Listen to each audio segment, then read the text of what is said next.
honourable member's first speech, and I ask the House to extend to them the usual courtesies. I give the call to the honourable member for Fowler. Mr. Speaker, thank you for welcoming me into this place. I feel blessed that I'm able to stand here today in the 47th Parliament of Australia. Before I begin, I would like to acknowledge the Ngunnawal people, the traditional custodians of the Canberra region. I pay my respects to the elders, past and emerging, and to all of Australia's Indigenous peoples. I also wish to pay my respects to the Gadigal people of the Darug Nation as the first inhabitants of the electorate of Fowler. My name is Dai Trang Le. I'm an Australian with Vietnamese heritage and a refugee who escaped war-torn Vietnam with her family in April 1975 as a child. Tôi tên là Đài Trang Lê. Tôi là một người Úc gốc Việt và một người tị nạn. Đã vượt biên với mẹ tôi và hai người em tôi sau khi giải phóng tháng 4 1975 khi tôi còn nhỏ. I'm humbled that my community has chosen me to represent them. It will be hard to express in words how grateful I am for this unbelievable opportunity and tremendous responsibility, but I will try. I never set out to be a politician. I only want to be a strong advocate for a community that has been neglected and abandoned by the major parties. Mr. Speaker, I started that journey nearly 14 years ago today, and I'm ready to make sure the people of Fowler have their voices heard. My electorate of Fowler is named for Elizabeth Lillian Maud Fowler, MBE, 1887 to 1854, for her contribution to local government and in recognition of her role as the first woman mayor in Australia in 1938.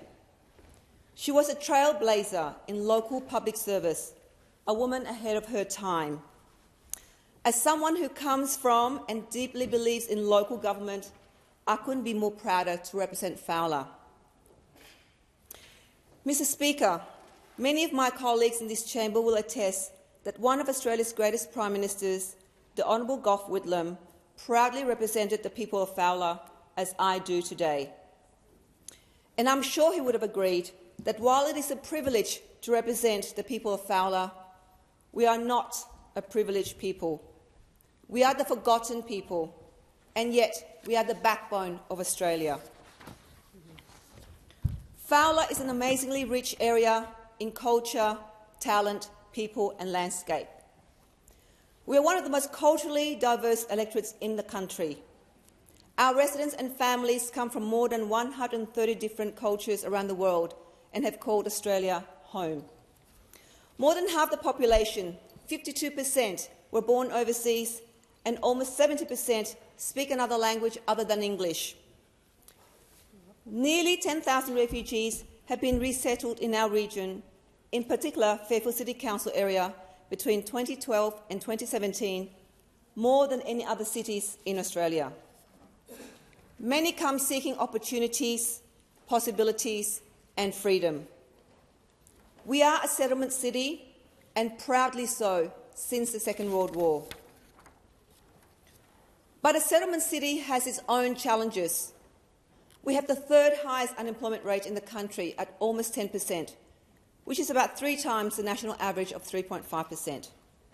Our median income is 20% less than the rest of the nation. Almost 77% of our population live in a family household and at least 20% in a lone household. 42% of our residents rent, compared to the New South Wales average of 32.6%. Our low socioeconomic profile eclipses our resilience, grit and determination. Our people and our families play a critical role in elevating Australia's economy. We are the backbone of the New South Wales economy, if not the country. This was evident during COVID pandemic, when almost everything came to a halt because our tradies, truck drivers, retail workers, nurses, teachers, office workers were locked down. We weren't allowed to travel beyond the 5-kilometre radius from our homes. We were told to get travel permits. We were forced to get tested every 3 days. We had helicopters flying around our area, as well as police on horseback and men in uniforms knocking on people's doors. While the intention was good, we are a city made of people who have fled tyrannical regimes and war zones like my own family, my own home country. The last time I looked, a government that takes away individuals' liberty to choose how they want to live, work and raise families was called a communist dictatorship, a political system that my family and I escaped from and many other refugees escaped from, especially the Vietnamese Australian community.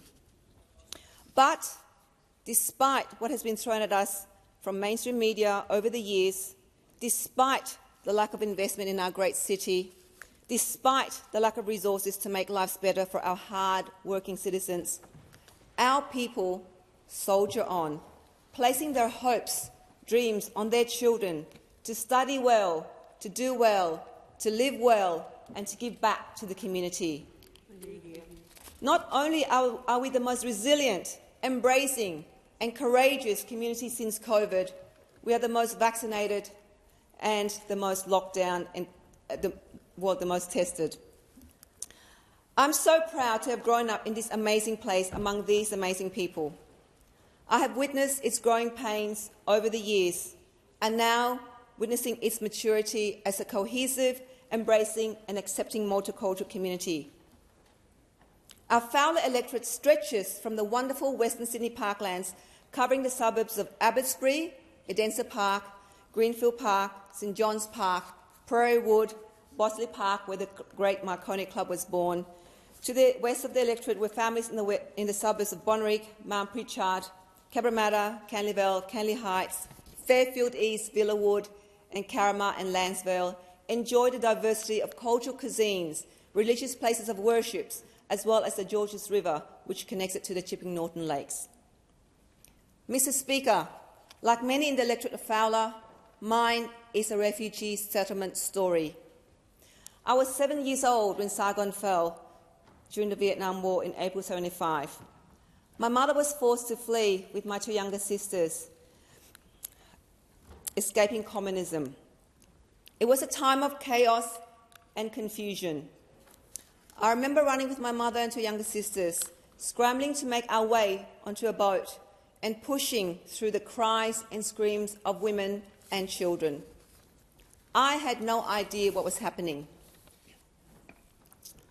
All I can recall were the cries, the panic, the chaos, and the one moment on the boat when I turned around to look back at my birth country to try and comprehend what was happening and just saw a big black smoke in the distance. I remember the moment when I thought we would die, when a huge storm hit our boat.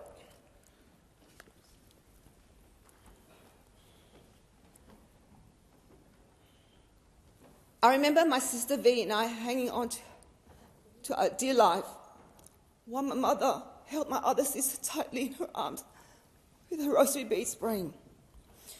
I remember being soaking wet, lying under the tarp as the ocean hit us and the rain poured down. I remember how my face almost hit the ocean as our boat rocked so hard from the storm. And I remember my mother warning that I had to hold on to my sister in a plastic canister just in case the boat would tip over until we could find one another. Trying to peer through the tarp, all I could hear was the storm and was terrified we couldn't survive because none of us could swim. My mother kept praying, rosary beads in hand, as the boat continued to rock. The ocean was pitch dark, and all I could think of was that I was going to fall into this black abyss. I kept praying in my heart that should the boat tip over, that I would still hold on to my sister and I would still find my mother. The storm subsided the next morning, but everyone was exhausted. I remember seeing bodies lying on the boat like dead corpses. I remember the years in refugee camps dreaming of being able to lie on a proper bed, to have a proper home, and to go to a proper school. I remember the moment when we were accepted to be resettled as refugees in Australia, known to many back in refugee camps as the island with the best education system in the world.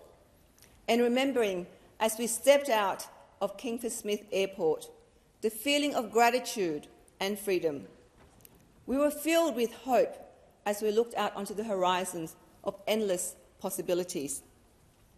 Australia, you welcomed my mother, my family, with open arms. You gave us comfort, food, and a warm bed to sleep in. I will never forget the love shown to us by Auntie Claudia and Don Smith, who helped my family integrate into the community, and their children, Kylie, Malia, and Matthew, who kindly shared their books, clothes, and toys with us. I know that Auntie Claudia is in the public gallery today with her daughter, Kylie Williamson, and her husband, Neil Williamson. I want to thank them for their kind and generous heart, for being there for my mother and sisters as we struggled to rebuild our lives. There weren't any refugees or settlement services around to hold our hands back in those days. It was the kindness and support of people like Claudia and Don Smith and the St. Vincent de Paul Ladies Society who helped us embrace the Australian culture and way of life. I remember the Ferrers, who gave my mother her first job cleaning their house and helping us be settled in. Mr. Jim Ferrer has since passed, but he and his family was a migrant story from Italy, who came to Australia, worked hard to build his shoes business, and who later helped people like my mother. And to the Wars of Scottish ancestry, who introduced me to Anzac biscuits and made me feel like I belonged to this new country. This migration story belongs to all of us. It's our story, and we can all be proud to share it. I also want to take this opportunity to pay tribute and acknowledge all of the Australian servicemen and women who fought for our freedom in Vietnam and who continue to serve us today. So, after all that, how did I get to this place? I entered politics at the community level, fighting for a car park in Cabramatta in 2008, almost exactly 14 years ago to this day. I had just returned from a reporting trip with ABC's foreign correspondent when I heard the people at Cabramatta markets complaining about the decision by the then state member for Cabramatta for resigning soon after she lost her health ministry. The chatter in the markets was people had voted for her at every election, and now she cannot, and they complained that she couldn't even deliver a car park for them. After hearing my outrage, my husband suggested I consider being a voice for the community. With no links to political parties or mainstream politics at all, the idea seemed daunting. How could I, a simple ABC reporter back then, do such a thing? I had no idea what was needed to be the voice of the community of Cabramatta. I'll be honest, it was scary. In 2008, people of diverse backgrounds, and in particular women of colour and those like me, did not feature in mainstream public life. I had no one to turn to. I had no one to mentor me, nor to guide me on the journey I was about to take. But I took the leap of faith. I was so driven by the feeling of unfairness and how my community was treated as second-class citizens. The fact that my community wasn't given a car park when they had been crying out for one for years, and that people had to pay 50 cents to use the toilet. I advocated strongly for the car park in 2008, which was delivered a few years after following my election to the local council in 2012. I started my journey with one small step. As Lao Tzu said, the journey of 1,000 miles begins with one small step. For me, the decision to go into mainstream politics was easy, not because I knew anything about it. Rather, it was because I knew nothing about it. At the December 2021 election just last year, myself and the first independent mayor, Frank Carbone, joined forces to run an independent ticket for the election. While our team managed to win a small win in 2016, it was a very slim win with 250 votes.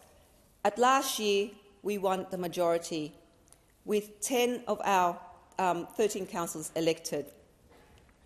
It was a very significant result, with the first popularly elected mayor with a 75% margin. It was against this background that we said something had to be done about the move to parachute a former Premier, a woman, to be our voice in Fowler. We believe that it was time for one of us with lived experience, who've grown up, who works, lives and spent most of our lives in our community fighting and standing up for us, to represent us, especially over the past couple of years during COVID and lockdown. Conversations started amongst our small team. Could we sit back and let our community be taken for granted again? The people of Fowler wanted and needed a representative who came from their community and who would never forget the personal challenges that they face every day, and who have walked in our shoes and have been through what we have been through, not just at election time, but every day. As a breast cancer survivor, I have experienced our amazing health system. I can say that in life and death situations, our public health system is probably the best in the world. It saved me and my mother, who's had 3 open-heart surgeries. But often it can fail the many other ordinary Australians for simple treatment and services. We have 2 hospitals in Fowler, one that is heavily resourced at Liverpool Hospital and the other hardly resourced at all at Fairfield Hospital.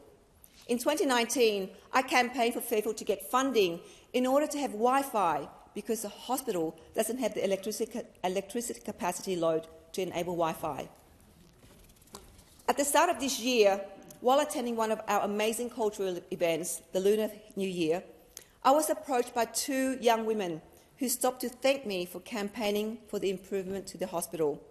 They were both specialists and told me that because of my campaigning, they were able now to treat patients under the basements of the hospital because it now has air conditioning.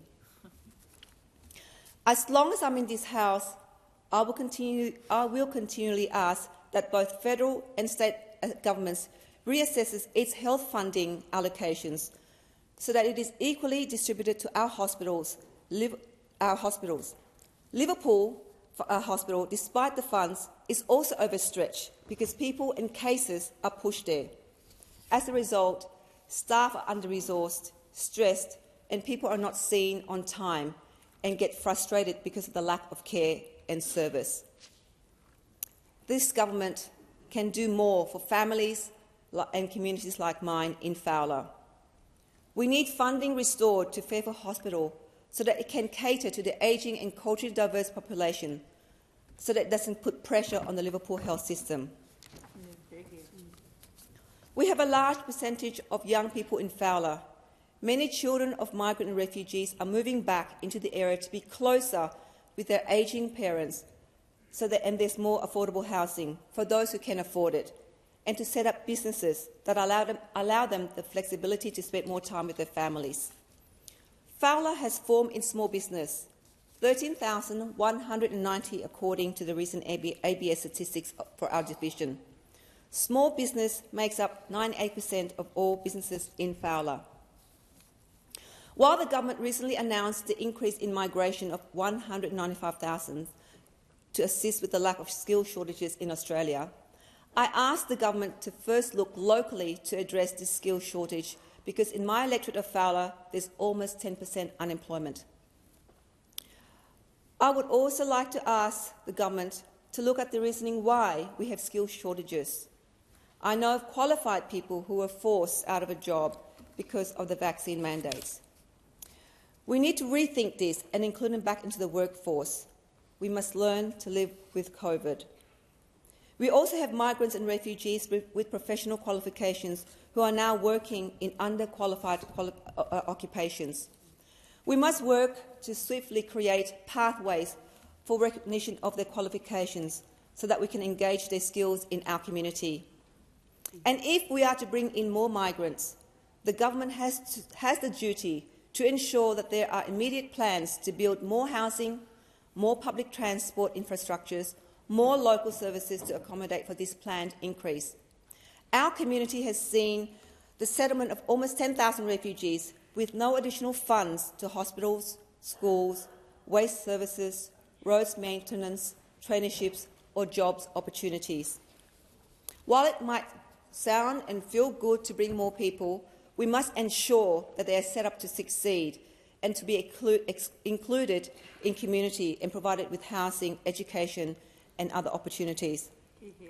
We cannot simply increase migration and then let these new migrants to fend for themselves in a foreign country, leaving them feeling marginalised and demonised. It is the responsibility of government to ensure systems and plans are in place to enable a productive, cohesive and connected society. I want to see the Fowler community prosper. We have the people who are willing and ready to work.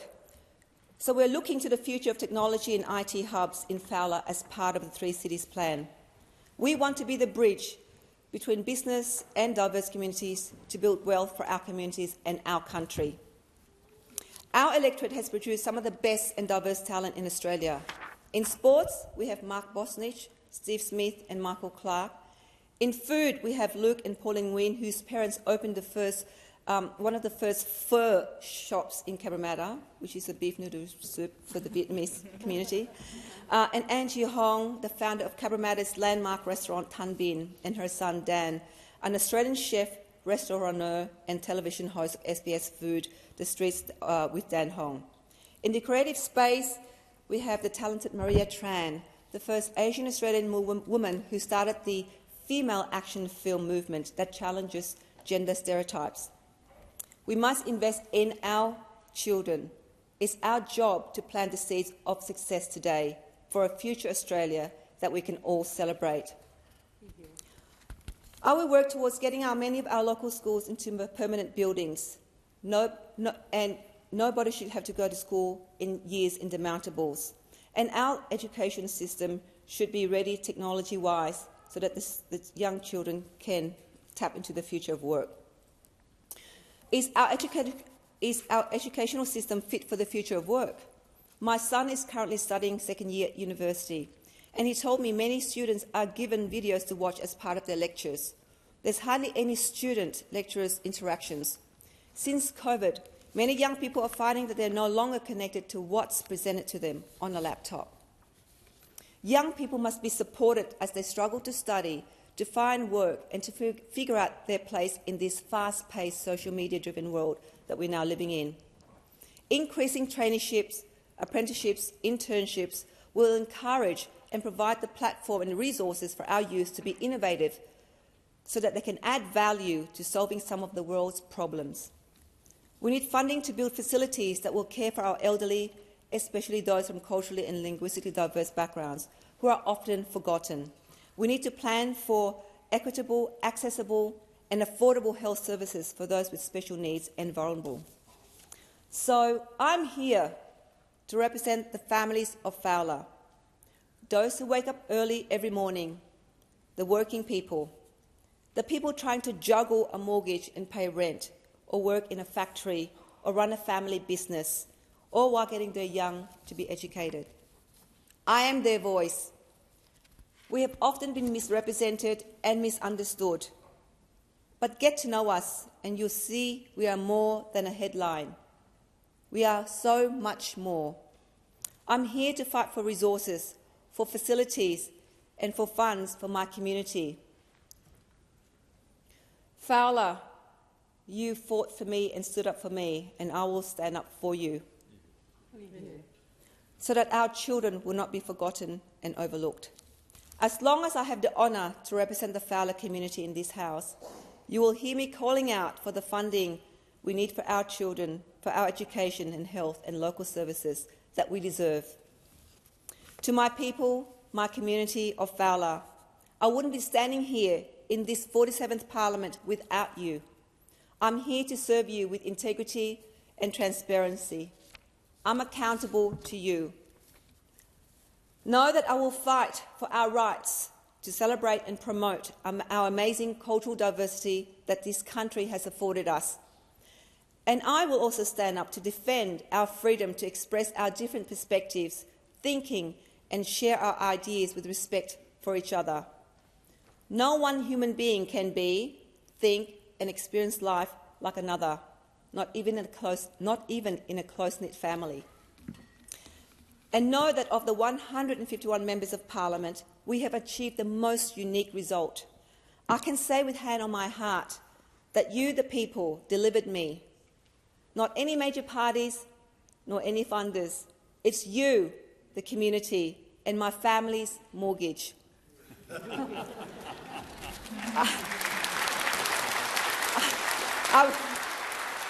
I would like to thank you from the bottom of my heart and the many people who have been on this mad journey with me for the past decade. Mr. Speaker, I'm standing alone in this chamber today, but on my journey to this place, I have been accompanied by many. I must thank all the people who have been with me on my journey for the past decade. Katrina Lay, Suli Lim, Ken Chapman, Julie Tagg, Jeff Davis, Charlie Lin, Andrew Rohan, Charbel Saliba, Raymond Pham, Thomas Dang, Leonard C., Bailey Wang, Anna Dung, Sung Brown, Wendy Trinh, Gwen Riley. And to my current team of council, Kevin Lamb, Ugo Mavillo, Rennie Barco, Milovan Karadzic. While we only met in recent years, you have given 150% at each election since we met. And the same to these community members, Ninos Yunan, Tiklat Romel, Monica Falco, Juliana Falco, Bao Nguyen, T. Ha, Samantha Boon, Julie Dang, Marco Mijatovic, Lynn Podetti, Jennifer Kao, Jackie Ashley, Anderson Chen, Pat Sergi, Letha and Holly Korn, Laith Achino, Samir Yusuf, Emmanuel Sada, Adam Sedene, Senilia Radovic. And to the numerous volunteers who travel from all across Australia to support our campaign, a huge and heartfelt thank you. Politics is a lonely journey, as many of you in this chamber would attest. Someone can be your closest ally 1 minute and your enemy the next. It changes like the flick of a switch. Finding someone to trust and work through the political labyrinth is not easy. There are trials and errors. I'm lucky to have found a great and trusted team in my councillor colleagues. But there's one person who has been on that political journey with me, fighting the enemies, as well as delivering for the community since we got on council. My councillor colleague, the Mayor of Fairfield, Frank Carbone. Mr Carbone's endorsement of me to the community at this May 2022 election played a key role in my success in Fowler. He has the support of many in our city and region. Thank you, Frank. To my family, my sisters, Vilay, Tui Vilay and JC Lay, and my mother, who never ever doubted me and have always been there for me. I'm sorry I've been an absent sister and daughter. My sister V and her husband, Alan Morris in particular, you've always been there, willing to help whenever I reach out, without complaints or criticisms. Thank you for your unconditional support, understanding and kindness, standing by me throughout my political journey since I began in 2008. Lastly, and certainly not least, my beautiful and loving family, the most important of all, my darling son, Ethan Lambert. Ethan started the campaign when he was about 5 years old, and at every election was there to help hand out his mother's how-to-vote cards. I love you to the moon and back. Thank you for allowing me to work for the community without demands and judgments. The same goes to my loving and supportive husband, Marcus Lambert. Thank you is not enough for all that you have done to enable me to pursue my public life and to be of service to the people of Fowler. I'm grateful that you have been willing to put our personal finances and took huge risks to enable me to reach this milestone. I know you have made huge personal sacrifices for the greater good of the community. The almost weekly and weeknights functions that I have to attend meant that you had to make your own dinner, look after the house and the family, which include our 2 dogs, Bella and Clancy. I'm grateful for your unwavering and unconditional support. Thank you for believing in me. Thank you for letting me be me, for igniting my passion and never ever trying to dim my light. I love you both so much.